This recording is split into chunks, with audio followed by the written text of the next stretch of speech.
자, 오늘 첫 번째 사연. 시어머니가 너무 싫습니다. 결혼한 지 2년차 부부입니다. 아기는 2번 유산하고 잠시 쉬고 있고 강아지 한 마리랑 지내고 있습니다. 시어머니가 자꾸 연락을 강요합니다. 말끝마다 마음이 있어야 하지, 마음이 중요하다 하면서 다른 집 며느리는 저렇게 어떻게 한다 비교도 합니다. 제 성격상 전화드리는 게 어려워서 서운해 하실까봐 싶어서 2주에 한 번이나 한 달에 2~3번은 뵈러 갑니다. 제가 이렇다고 솔직하게 이야기도 했는데 이제 가족이다. 가족은 전화도 하고 자주 얼굴도 보고 해야 된다면서 그냥 귀를 닫더라고요. 뵈러 가서도 좋은 소리는 안 하고 아들이 원래 10번 전화했는데 결혼하니 5번으로 줄었다. 그 5번을 며느리가 해야 되는데 둘 다 안 하니 아들만 그냥 보낸 것 같다. 그런 식으로 얘기를 합니다. 유산했을 때도 누가 아들을 낳았다더라. 누굴 닮았네 하면서 아기 사진을 카톡으로 보내질 않나. 만나서도 보여주질 않나. 아직 저는 아기에 대해선 예민한데 친정에선 한약을 3번이나 지어주셨어요. 그에 비해선 시어머니 언급조차 없으셨고요. 신랑도 초반엔 저희 집에 연락 잘하다가 요즘엔 거의 안 합니다. 그런데 저희 집은 강요를 안 할 뿐더러 연락조차 하질 않습니다. 저랑 통화하면 끝인데 며느리는 아들이고 며느리는 며느리래요. 그리고 키우는 강아지 핑계 삼아서 자꾸 집에 오려고 하십니다. 신랑이 중간에 막아도 가족인데 진수성찬을 차려하는 것도 아니고 마음만 있으면 한두 가지 정도 해서 먹으면 된다. 그렇 항상 마음 저런 식이세요. 이번 주도 오신다고 해서 신랑이랑 완전 냉전 중인데 제가 괜히 시어머니한테 예민한 걸까요? 스트레스 받아 죽겠는데 어떻게 하면 될까요? 좋은 마음이 쌓이면 고마움이 되고 안 좋은 마음이 쌓이면 미움이 된다고 하는데 후자라서 좀 안타깝네요. 다음 사연. 6개월 아기 입에 초콜릿 넣은 시어머니 사연입니다. 시어머니가 6개월 우리 아기 입에 초콜릿을 넣었습니다. 저번 주에 시댁에 갔다가 키세스 초콜릿을 어머니랑 같이 먹게 되었습니다. 그런데 잘 먹다가 어머니가 애기한테 초콜릿을 들이미는 거예요. 아가한테 장난으로 이거 먹어봐 하는 포지션으로요. 아가는 입 벌리고 먹으려고 하고요. 저는 그거 옆에서 보고 있었는데 설마 입에 넣겠어 하면서 보고 있었습니다. 그런데 입에 집어넣는 겁니다. 저는 놀래서 어머니 손을 딱 쳐서 아기 입에 있는 초콜릿을 빼냈는데 엄청 황당하고 어이가 없었습니다. 초콜릿 빼내고 어머니한테 막 뭐라고 했는데 어머니는 초콜릿 아가 못 먹어. 그리고 안 녹아 이러시는데 그걸 말이라고 하시는지 괜히 아기 알러지 생기고 그럴까봐 엄청 속상하고 그랬습니다. 어머니가 좀 막무가내 성격에 기도 세고 성격이 좀 그렇습니다. 애기 엄청 이뻐하고 그러시는데 애한테 하시던 거 보면 완전 옛날 사고방식입니다. 자기가 옛날에 애기 기를 때 한 방식으로 해도 된다는 스타일입니다. 물론 저도 성격이 보통이 아니고 기도 세서 가만히 당하고 있지 않고 할 말 다 하는데 일일이 어머니 성격을 상대하려니 너무 힘듭니다. 일단 6개월 아기 입에 초콜릿 넣는 심호 때문에 시가 안 간다 그러고 앞으로 아예 발길 끊으면 됩니다. 완전 좋은 기회인데 왜 심호 상대해야 할 생각에 골치를 썩고 계신가요? 모르겠습니다. 다음 사연. 대상포진 걸린 남편 병간호 안 한다고 정없다는 시어머님 사연입니다. 남편이 요 근래 일을 좀 힘들게 해서 등 전체 대상포진 때문에 입원을 했습니다. 대상포진 아프죠? 치료할 때도 아픈 거 압니다. 그런데 맞벌이 하는 제가 병원에서 먹고 자고 해야 하나요? 그걸 안 한다고 저한테 부부 정없다면서 지금 입원한 지 4일째인데 매일같이 전화해서 시어머님이 저한테 간병하라고 합니다. 적어도 하루 10통은 기본으로 옵니다. 일할 때도 일 끝나고 남편 병원일 때도 남편 병원 들렀다 집에 갈 때도 집에서 자려고 누울 때도 전화가 옵니다. 너무 전화 와서 안 받고 이러니까 바쁘다 집에 계시는 어머님이 시간 많으시니 간병해라 하고 카톡 보내니 아주 난리가 났습니다. 일 끝나고 병원 가니까 남편도 소리소리 지르면서 남들은 남편 아프면 병원 밥 맛없을까봐 도시락 싸오고 병원에서도 자고 그러는데 너는 진짜 정도 없고 엄마한테 꼭 그렇게 말해야 하냐며 큰 소리 내면서 뭐라고 하는데 제 잘못인 건가요?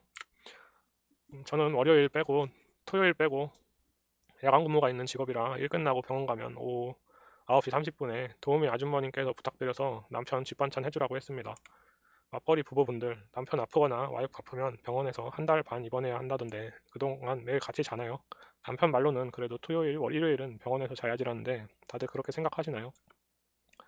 일단 병원 입원했다는 사람이 소리 지를 정도면 살만하다는 건데 뭐하러 가서 돌봐줍니까? 그냥 안 가시면 될 것 같습니다. 네, 다음 사연. 냄새 때문에 퇴사하고 싶습니다. 작은 회사에서 근무 중인데 같은 부서라고도 하기 애매한 남자 상사분과 단 둘이 작은 방에서 근무하고 있습니다. 40대 초반이고 결혼도 하셨는데 호레비 냄새가 너무 심합니다. 가뜩이나 사무실도 코딱지만 하니까 그분만 출근하시면 온 방에 알 수 없는 냄새가 가득 찹니다. 환기를 시켜도 그뿐이고 방향제, 룸스프레이 뿌려도 순간입니다. 그분 냄새가 모든 냄새를 이깁니다. 냄새가 심하니까 다른 부서 친한 분들한테 커피 드시러 오라고 해도 냄새 때문에 못 오겠다고 하실 정도입니다. 냄새 때문에 속도 울렁거리고 냄새의 원인을 찾고자 한참 킁킁거리며 돌아다녔을 때 그분 의자 냄새 맡고 기절하는 줄 알았습니다. 의자에서 신내가 납니다. 생긴 지 4개월밖에 안 된 회사라 모든 게 다 새거인데 그분 의자만 30년 사용한 냄새가 납니다. 안 계실 때 몰래몰래 옷이랑 의자에 방향제 뿌려놓고 하는데도 방향제 냄새가 사라집니다. 저보다 한참 나이 많으셔서 냄새 난다고 직접적으로 말하기도 그렇고 조용히 창문 열고 환기시키는데 제발 스스로 알아차려 주셨으면 좋겠습니다. 옷도 정말 교복 수준으로 입던 거 또 입고 하시는데 힘듭니다. 좋게 좋게 돌려 말할 거리가 없습니다. 일단은 어디 건강 안 좋으시냐고 넌지시 한번 물어보시면서 얘기를 해보세요. 실제로 건강 안 좋아도 그럴 수 있습니다. 실제 아니더라도 그렇게 물어보면서 냄새 얘기를 해줄 수 있겠죠. 실제로 건강 안 좋으면 남들이 기겁할 냄새가 발에서 나는 경우가 있습니다. 다음 사연. 화가 나서 아이 장난감을 부셨습니다. 집에 7살 된 첫째랑 100일이 안 된 둘째가 있습니다. 평일에는 어머니가 와서 봐주시는데 주말에는 안 계셔서 둘째를 금요일은 내가, 토요일은 와이프가, 일요일은 다시 내가 데리고 잤습니다. 그리고 월요일 평소대로 내가 첫째 유치원에 데려다주고 출근을 했습니다. 그리고 월요일은 늘 바쁘고 힘들어서 정신없이 지나간 월요일 밤 퇴근해서 저녁 먹고 나니 피곤이 확 오더라고요. 어머니도 오셨고 하니 잠시 자야지 하고 누웠습니다. 조금 뒤에 와이프가 오더니 자기도 피곤하니 좀 잘 테니까 나한테 일어나서 첫째를 보라고 하더라고요. 나도 피곤하지만 이런 상황이면 늘 내가 일어났으니까 잠 깨려고 거실에 나가서 앉자마자 첫째가 와이프가 며칠 전에 사준 1,500원짜리 빨간 글라이더를 집에서 던지지 말라는 할머니 말을 무시하고 던져서 내 얼굴에 맞았습니다. 나는 잠이 덜 깨서 아프기도 하고 놀라기도 하고 갑자기 화가 확 나서 그 글라이더를 부숴버렸습니다. 당연히 첫째는 울고 나는 달래려고 내일 다시 사줄게. 앞으로는 집에서 날리지 말자 하고 있는데 와이프가 와서 애를 데리고 가더니 조금 뒤에 와서 나한테 무조건적으로 잘못했다는 겁니다. 어떻게 그렇게 할 수가 있냐고. 물론 나도 첫째한테 미안하고 장난감을 부순 게 바람직한 육아 방법이라고 생각을 안 합니다. 하지만 평소에 집안일 육아도 내가 하나 더 많이 하고 한 시간이라도 와이프를 나보다 더 쉬게 하려고 노력한 나한테 내가 얼마나 피곤했는지 얼마나 노력했는지 이해해 보려고도 안 하고 무조건적으로 잘못했다면서 화를 내는 와이프한테 내가 아쉬움을 느끼면 안 되는 건지 그렇게 잘못인 건지 아직도 모르겠어. 화가 나서 한 실수조차도 선을 넘었다며 일방적으로 화만 내는데 와이프 친구들도 그냥 무조건 내가 잘못했다고 합니다. 나도 사람이고 화를 못 참는 순간이 있을 수도 있는데 평소에 매번 그런 것도 아니고 너무 피곤한 날에 울컥 화가 나서 장난감을 부서뜨린 게 내가 그렇게 잘못한 걸까요?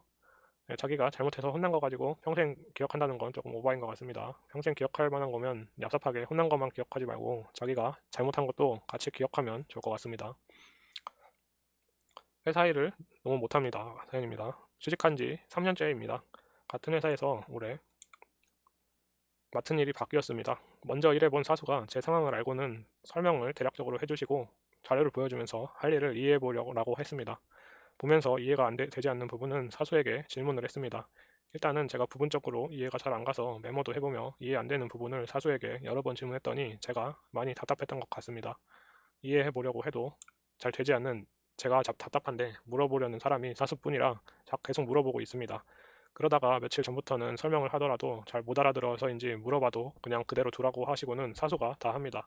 어떻게 해야 일을 잘할까요? 사수도 수차례 가르쳐 주다가 지친 모양인데 사수가 일 처리할 때도 손 놓고 있지 말고 옆에